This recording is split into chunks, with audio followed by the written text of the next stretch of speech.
Playing 5 years, 1 day a week. So that's roughly 1,500 days. 2 days a week, all right. Well, after seeing the great Billy Childs, hopefully you'll be inspired to practice 6 days a week, okay? Because I'm going around the world saying one thing, basically, that there's not going to be another generation of great instrumentalists like Billy Childs or Yo-Yo Ma or Andrea Bocelli that sings opera or whatever, unless young kids get off the internet and get into a practice room and practice something that matters, like instruments. We're glad you're here to see the show. Billy and I are going to close tonight with a song that I had the very, very good fortune of playing on my first concert ever. Now this is a terrible message for kids, what I'm about to say. So I'm going to ask you to plug your ears. Ready? Go. I dropped out of school. Okay.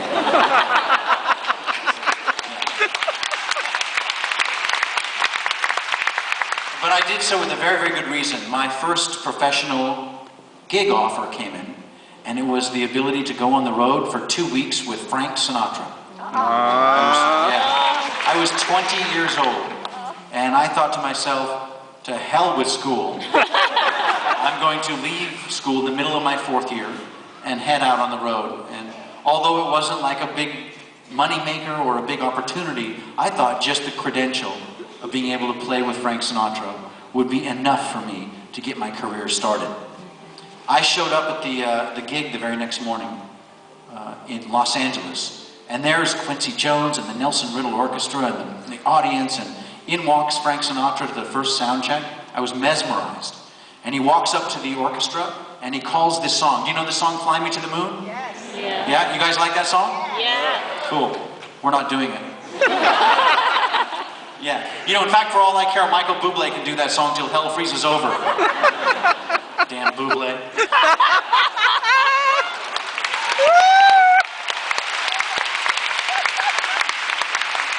I love Michael, we're dear friends. It's just that the reason I'm never going to play that song, perhaps, is I played so poorly in front of the original Bublé, of course, Frank Sinatra. I stood up to take my solo, and it was really, really embarrassing how I played. I was nervous. My trumpet looked something like this. And I played the solo, and at the end of the solo, Frank Sinatra complimented me on my ability to play the trumpet. Now, being a young person that just dropped out of school that very morning to start his professional career, a compliment from Frank Sinatra was all it took to make me a little bit crazy. At that moment, I was convinced, perhaps, that Frank Sinatra and I were tight. Best friends, right? But that's not really what happened. I went up to him on the coffee break and tried to speak to Frank Sinatra. And that didn't go over so well either.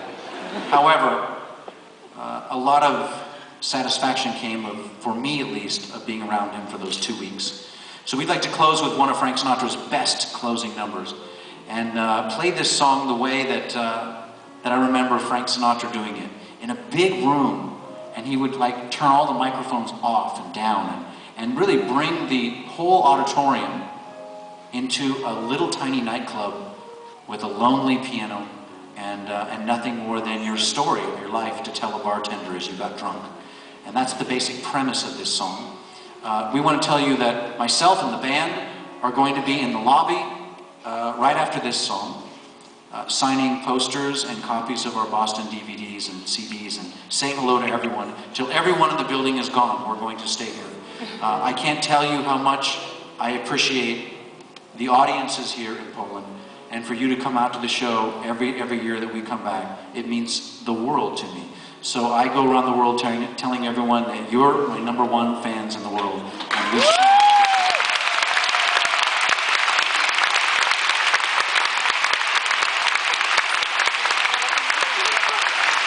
So Billy and I are going to do this a little bit unplugged, and this is called One for My Baby, One More for the Road, and come back after the show and say hello, all right? Here we go.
We love you.